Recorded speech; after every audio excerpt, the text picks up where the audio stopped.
Yeah, don't worry. I'm working on an intro. I just need, time. All right. Yeah, you start the intro this time since it's your run.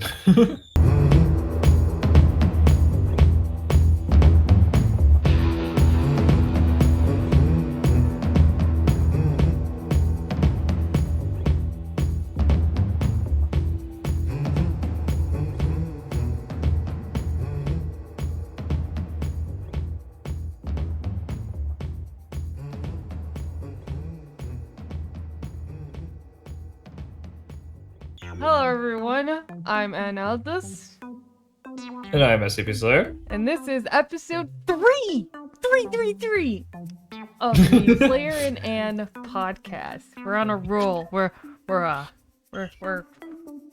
not trying to slack since, it took us a month to get the last episode.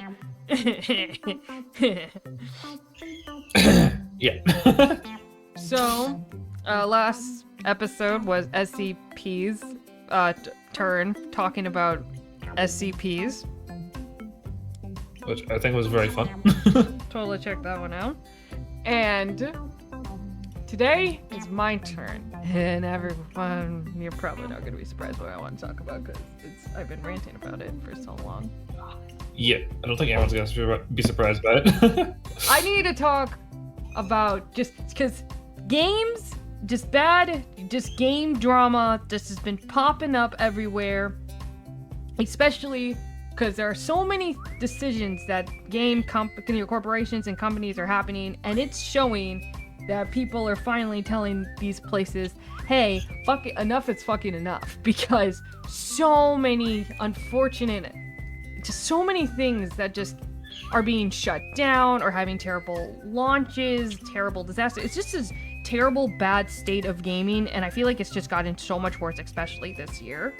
Or at most, people are finally, acknowledging it.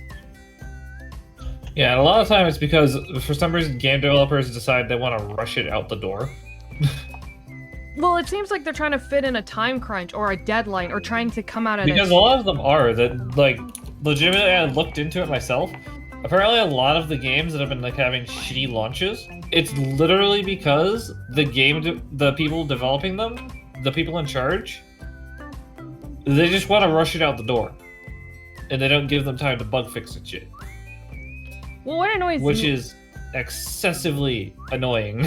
What annoys me is the people that defend it. Because Overwatch 2 came out a few days ago. I've been playing it here and there. But the thing is that this game has had a terrible, so many things gone wrong disaster launch. And I'm not even talking about their terrible decision of how they're trying to monetize the game, the shitty battle pass where you really get nothing. Somehow Fortnite gives you more with their battle pass than Overwatch has. It's just there's so many crashes, there's so many queues, the number verifying your account through a phone number. For me, I was affected by this too, with heroes being locked, even though this was something that was only supposed to affect the new players. Just all about just a terrible disaster launch. And there are some people defending it, being like, oh, they're gonna fix it, this isn't gonna be forever, this is gonna not last. And it's just like, that mindset is the reason why we have those games. It's probably because of games like Fallout 76, which had shitty launches. But then if you play them now, they're actually really good games. Because they fixed their shit. But the thing is that Fallout 76 was different. And I know you like Fallout 76, but you also played it years after it came out. When the game came out, it was not just bug-breakingly bad, the game itself was bad. And the monetization they tried to do in that game was also bad. And there were people that paid like $200 for that game. And because you also got like a custom helmet from Fallout 76 as well as the game. But so there were people that paid $200 with the expectations that this was supposed to be the new of the new. Yeah, everyone was expecting bugs. I will say that. When it comes to Fallout, you're always expecting bugs because Bethesda Yeah, but with the way they do their open worlds, there's no avoiding bugs. but Bethesda was promising 16 times the details, perfect, like you would never see a server, which was something he actually said when he was promoting this game. Yeah, you And don't it see wasn't. servers. I will say that. Well, you did though. Servers were crashing all the time. When Fallout 76 came out, the game was boring. The enemy AI sucked. There were you would be just crash so many times. And then the story, there was no really story, and there was no like. Oh no, there was a story. It's just you had to look for it through notes. Which is that was the annoying thing. But that's the thing, yeah. So the way they did it was just a lot of the promises were not delivered at all when the game came out. And it doesn't even matter if the game is good out or not, because it's been like years now. The game should be good when it comes out, not years after it comes out. And people that defend things like that are the reasons why we get games like Fallout 76, Anthem, Battlefield 2044, Overwatch 2 now, which I hate saying that. You know, I hate saying that. Cyberpunk 4077, or even though I will. Yeah, that game don't function on my computer, so. Well, actually, fun fact: that game has, for some reason, unlike Fallout 76, Cyberpunk made a redemption. They completely like fixed the entire game, and it got 20 million more cells after that. So Cyberpunk actually redeemed itself. Not saying it should have taken over a year for them to fix the fucking thing, but results show that it was worth it because they are making money now. They redeemed themselves from that. Yeah. So when it comes to Fallout 76, there's still a lot of players. Like, Jesus Christ. But they did not. But Bethesda's have now since tainted their look. There are a lot, like the excitement. They already tainted it when they released the Skyrim for multiple times and fucking Elder Scrolls Online. Yeah, I know, but it's like Fallout 76 like really was the damning thing. So I don't think I think a lot of people are worried about Skyrim 6 and all of that. No, but the thing is that no one even knows that Elder Scrolls 6 is going to come out because now they're releasing something called Starfield. So. Well, I know they've been working on Fallout of Skyrim. They actually there's a YouTuber, Skyrim elder lady. I subscribe to her. She's really sweet, and she's a huge Skyrim player. And I heard they're actually adding her into the game, which I think is cool. Yeah, she's yeah. I have to show you her channel. She makes a lot of Skyrim content. It's really sweet. She's a really fun lady.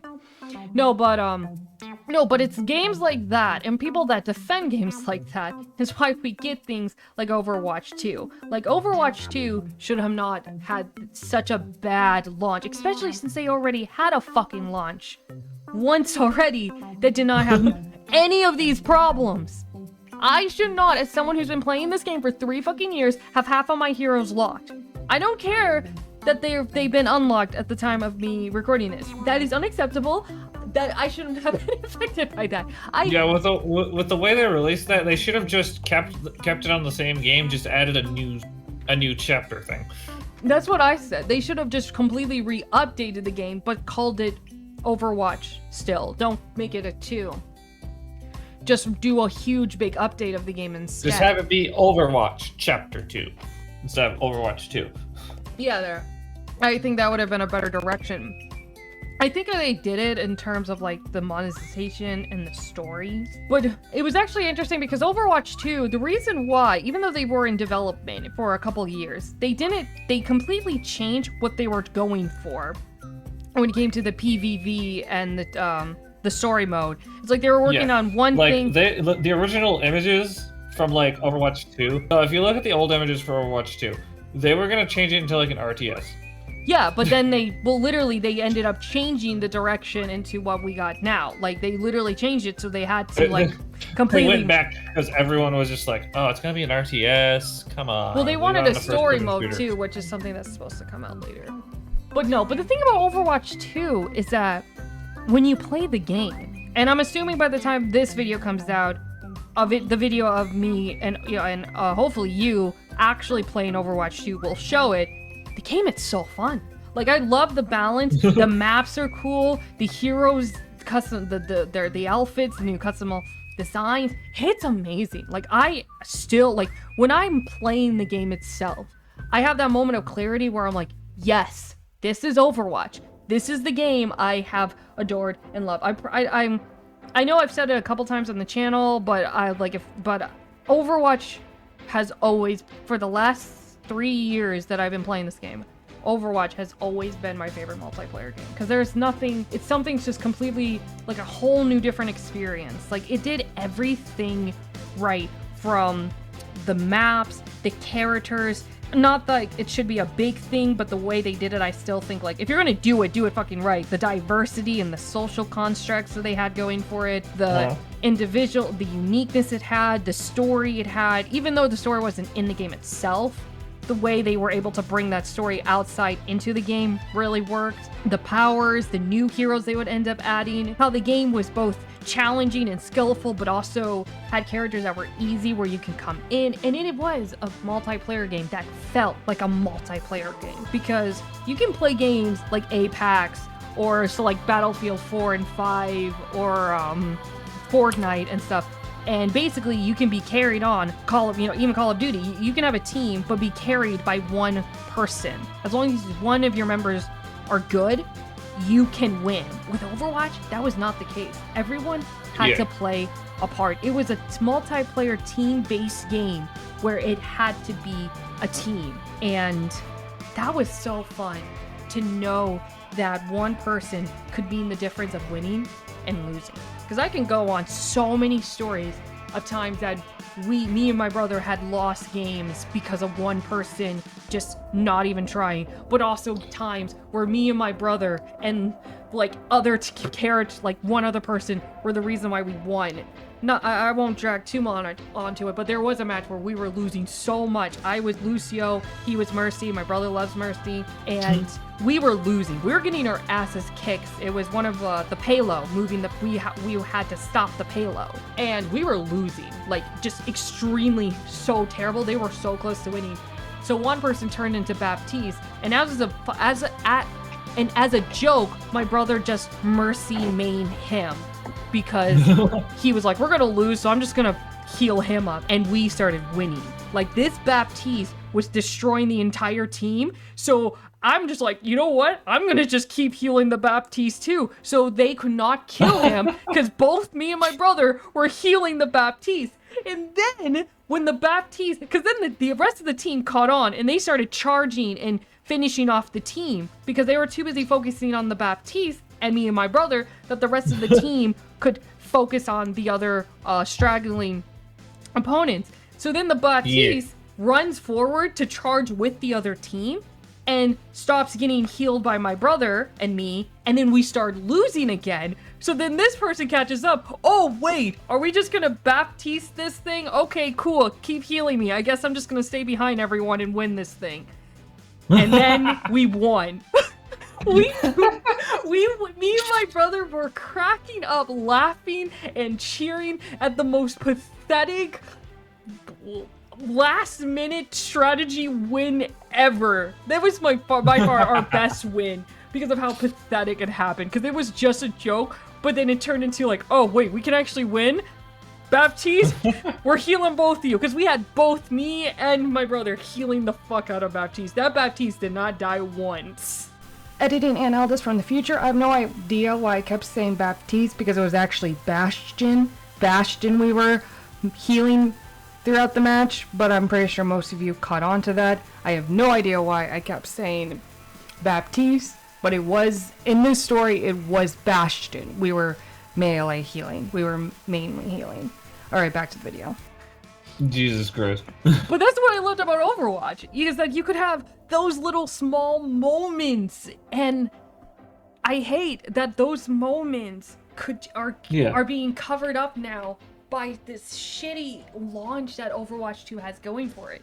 Because the Battle Pass is stupid, because I looked at the rewards of the Battle Pass. Like I said, you get more from Fortnite, because Fortnite at least gives you V-Bucks that you can use to get stuff in the store. You don't get that in Overwatch 2. The only way to get any of the customizable is to buy the Overwatch coins, and the only way to get the Overwatch coins at the time of recording this is buying it with money. Oh, jeez. Yeah, and out of the 3 years that I've played Overwatch, I've only bought 2 skins, $40. which were the only skins you could ever actually pay for. And one of them was for my brother. It's the I skin see. that I'm playing currently as Lucio, which is the 2019 like Pacific All-Star Elfin. I got one for me as Lucio, and then I got one for Mercy as my brother. But now they're charging for skins now in this game. Oh yeah, there's not a way to get it without paying. No, there is not. Which is weird, because one of the biggest incentives to play Overwatch a lot was that when you did challenges and missions and won games, they would give you Overwatch coins or loot boxes to get Overwatch coins, in which you would use to buy and customize your characters. Yeah. But now you don't have that. It's Battle Points XP. But what do you do if you don't have a Battle Pass, because the Battle Pass is so shitty? Mm-hmm. So, that's all I want to talk about when it comes to like Overwatch 2, but that's my real issue when it comes to like games like Overwatch 2, like launches with Overwatch 2, people defending games like Overwatch 2, and just the current state of Overwatch 2 and why it's really sad, because I want to love Overwatch. Like, I love Overwatch, and I still want to play it. I still want to have that love and that feel and that excitement that Overwatch brings, because if there are very few games like Overwatch. And I don't mean in the terms of the style of the game or the gameplay itself. I just mean by like everything else around it, from the characters and the world and the multiplayer style feel you get from it. Like, it's something different. Like, I can name a lot of battle royale games, like when it comes to like Fortnite, even though Fortnite has a different like graphic style of it. There's still so many battle royale games. You know, there's so many multiplayer games, but something about like Overwatch 2, they like whatever inspiration they had from Team's Fortress, they just made it so much better with Overwatch. Ah. So, I don't know. That's my final rant of Overwatch 2. No, but I mean, nah, I still think that the terrible state of gaming is it really does show with launches like Overwatch 2. And other things going on, because we have another game that's actually just shutting down not even a year after launch, which is Babylon Falls, if you know that game. Yeah. I almost convinced you to... I was thinking about convincing you to pay for it so we could make a video on it and then quickly refund it, because the game was that bad. I didn't, because I care about you. No, but Babylon Falls is getting shut down in February, and that is going to be literally not even a year after the game came out. And that was Platinum Gaming and Square Enix, and they both had very loyal followings. Like, a lot of people generally like platformer Platinum Gaming's, but for some reason... Yeah. Even they didn't want to play it. Actually, oh my gosh, hold on. I want to check the Steam chart right now, actually. Are people even playing it right now? Because Babylon Falls they were so down. Like, they only had like a 1,200, 1,300 peak. Oh, 1,600 peak. Oh my... They were mega down on their luck. No one's playing it. I'll believe it. No, it's literally right now 0 people playing in the last 30 minutes. 0 in the last 24 hours. Yeah.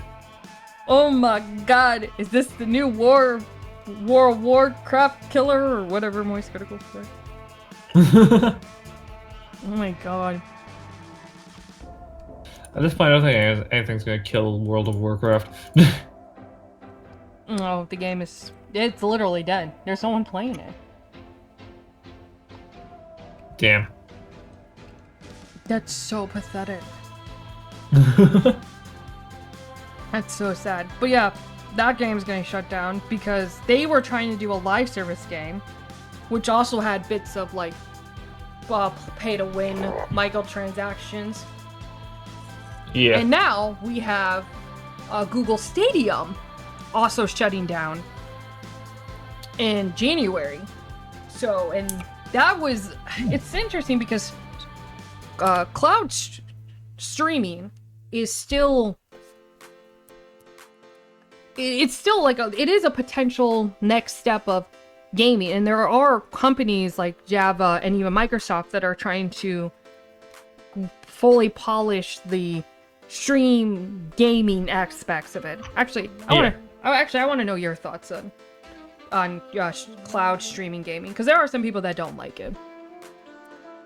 Yeah, I don't know. It works because, frankly, it doesn't have you like download the entire game. Like, there's a thing on my Switch right now. You can play Control, but it streams from another thing to your Switch because the game is so fucking massive. It won't fit on a Switch.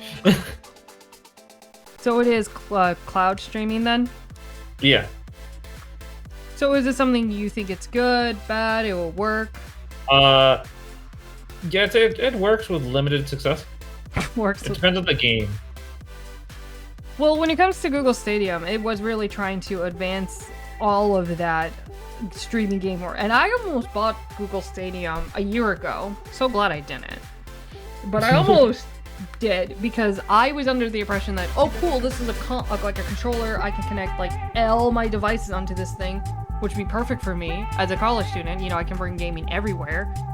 But then I actually learned more of what Google Stadium was. So you're paying, I think, like $70, $120 for a controller.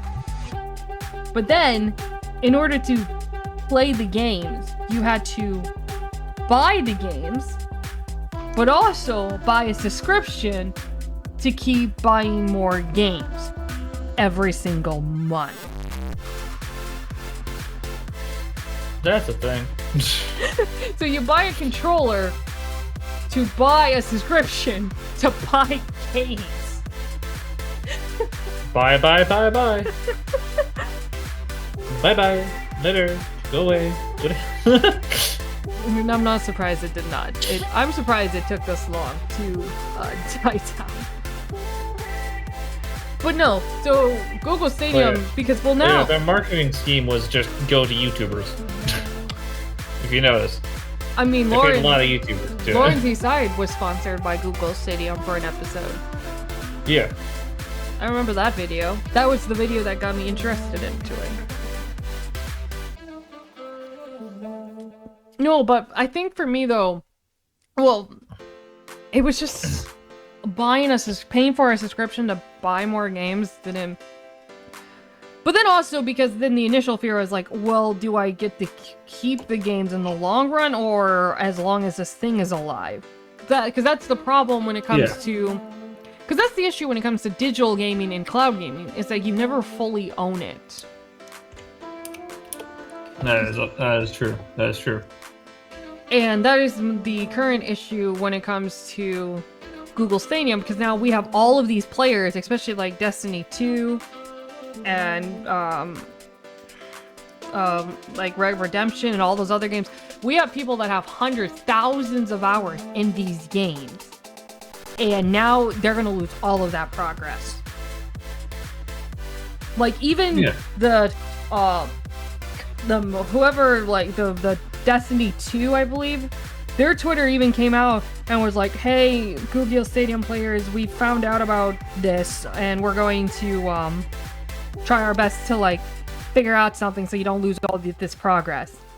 And even developers that even they were like, oh, this kind of sucks because we actually use Google Stadium to test our games because it was easier for our workers to try, stay at home, especially during the pandemic and something like that. So they could use Google Stadium to just test their games at home and not have to come in.